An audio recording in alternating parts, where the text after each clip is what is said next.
Sagittarius, what's up? This is Prism Caverns with your reading for September 2018, and I'm doing it in the dark because you're doing something a little different this time. Now, I'm not going to go on talking about what you guys have planned this month, what you guys are doing, and what changes are you making, because what's the point in a comeback if you're telling everybody, or if I'm telling everybody what you're doing before you do it? How are you going to show people your dreams to stop telling them about your dreams if I'm telling everybody about your dreams, right? Right. Okay. So I'm going to talk about your love life.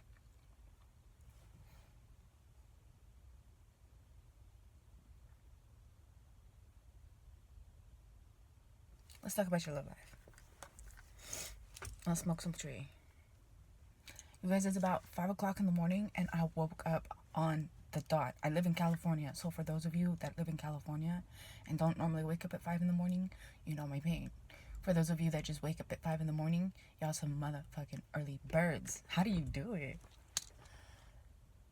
That's too early. I'm a vampire. But yeah. Vampire mermaid. Anyway, so I kind of feel like you guys have finally gotten in touch with your inner child again, but there's definitely some people around you that are trying to bring you down, and that's all part of the ascension process. People will jump on you like a fucking buoy. It's natural. Trying to get you to save them because they're too scared to reflect and look at themselves and point the finger at themselves instead of pointing the finger out the window at other people. You know, trying to take care of other people, try to baby other people because you've never had anyone baby you. You're trying to give to other people that other people didn't give to you. You're trying to give people other chances and new opportunities. And you're trying to do things for other people that other people didn't have the opportunity for. A lot of those motherfuckers don't deserve it. I don't think you know that. That's why you can't ascend. Because 4 out of 5 people that are around you don't deserve that love. They don't deserve those second chances. They don't deserve to know that information. They don't.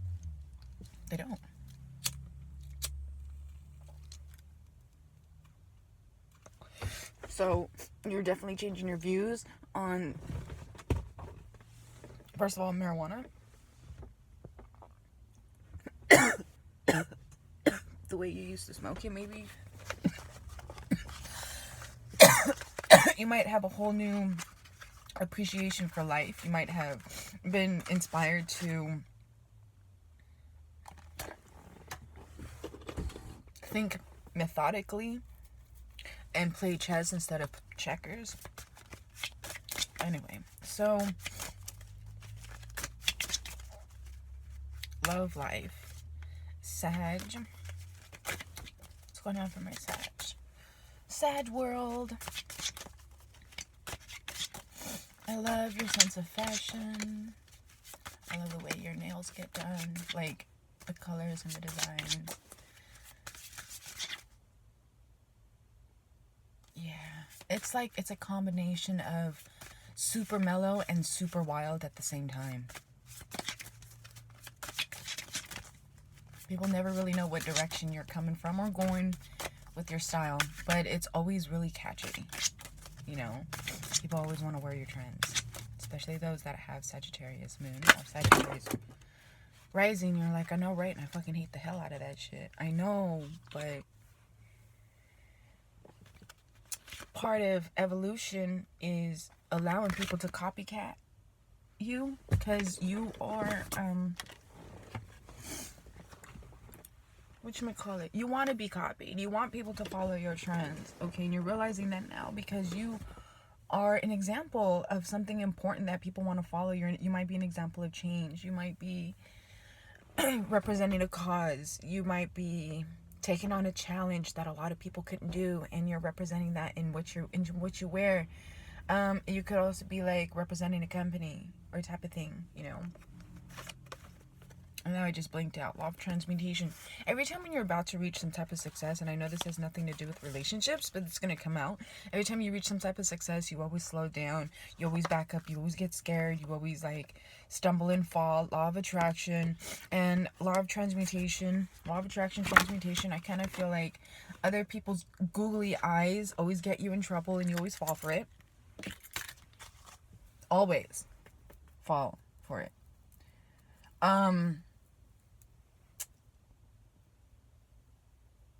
Or you yourself never believe that you could ever achieve something that great because of who you are or where you've been from or the things you've gone through. Like, you know you could do it, you just don't know if you deserve it. Once you do get to where you deserve to be, you don't ever feel like you deserve to be there. And I feel like that's why a lot of you stay where you want to be. It might even be in a relationship. When someone really good comes along, you might you do disappear, or you might cheat on them.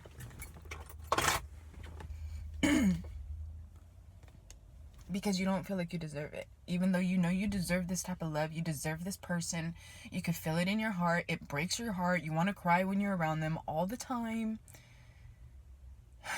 But it's a good kind of cry because it makes your heart break so that you can heal.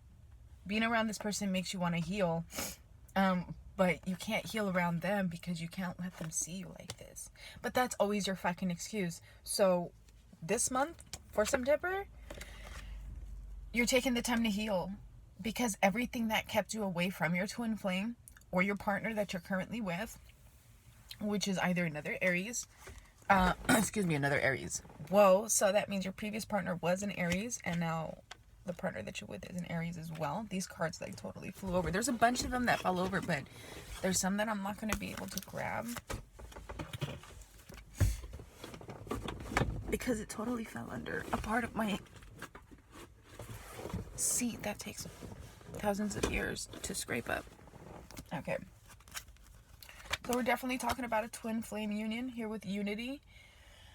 All of your karmic... Okay, if you're not already with your twin flame, this is for those who are not with their twin flame, or don't think that their twin flame is who they are because you feel like you don't deserve it. And so you keep wanting to talk in third person because you don't want to adopt the emotions that this new you is starting to feel. But you have to feel it, Sagittarius. You have to adopt these new feelings. You have to accept them and embrace them as yours because they are yours.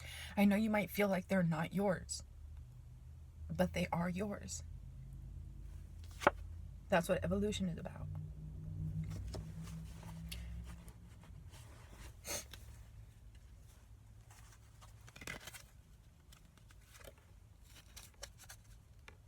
So you have law of cause and effects. So I said law of cause and effects. So like I was saying earlier, you know, your style can represent cause and effect. It can represent a company. It can be, you know, XYZ. You work your ass off. You are the face of the company. People recognize your face. People know who you are. How does that transmutate in love? I don't know why we're going back and forth. This is so crazy. Oh, that's right. It affects your love life because maybe they want you at work all the time.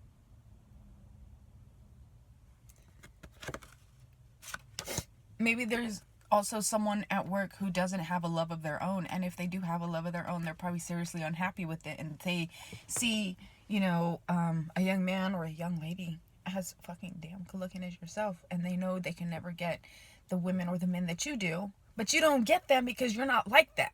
People think you're like that, but you're not like that. If you disappear for a long time, it's probably because you think you're looking at a mirage. You think that what you're truly enjoying without being on some type of drug or some type of alcoholic beverage, you think the person, not the something, the person that you're enjoying is absolutely intoxicating in the best ways. You get high being around this person. You almost get drunk being around this person, but you don't have to drink or use any substances to feel the way that you feel when you're with this person. So you're learning to balance work and love. And you're going to put work first because you've always done that. But success doesn't come from doing the same thing over and over and over and over and over and over and over. That's a fucking routine. It's kind of like a ritual, but it's a ritual without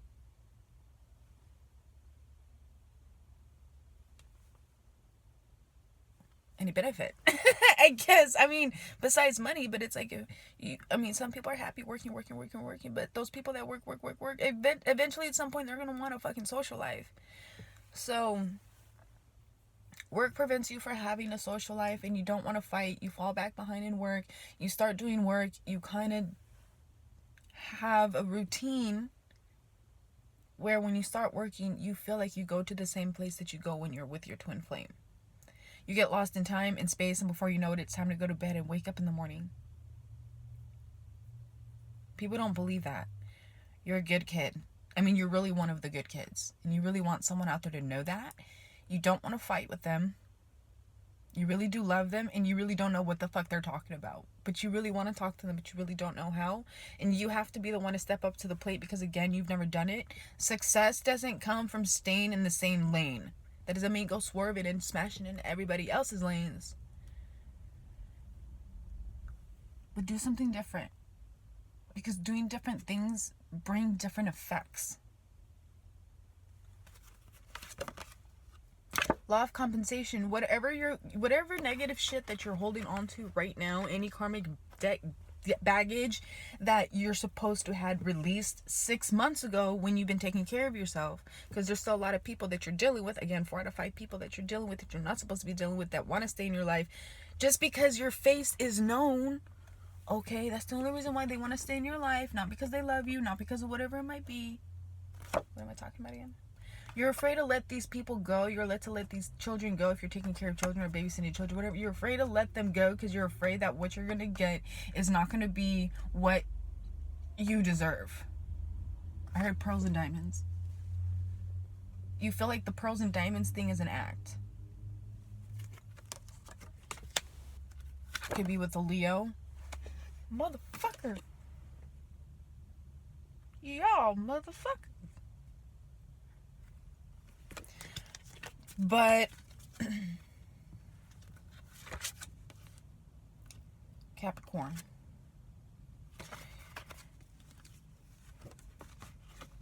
You're falling back on this relationship because you already tried this combination before with someone previous. And I did say that earlier, didn't I? I forgot what I was talking about. But I remember I said your previous partner might have already blah, blah, blah, blah, blah. And that's why this partner, blah, blah, blah. So this partner is saying a lot of the same things that your last partner said. And you might have really liked your last partner because they reminded you of the person that just came in that you haven't seen for a while. Whoa, what the fuck? That's why you guys don't talk about stuff, because there's a lot of details. And if you don't talk about the details, there's no point in talking about it. And a lot of people aren't interested in the details because people don't care. I care. I like to listen. But anyway, it's like watching a book. Yeah, I said that. Anyway, so this person is saying things that your previous partner said, or they're doing things that your previous partner said. It scared you.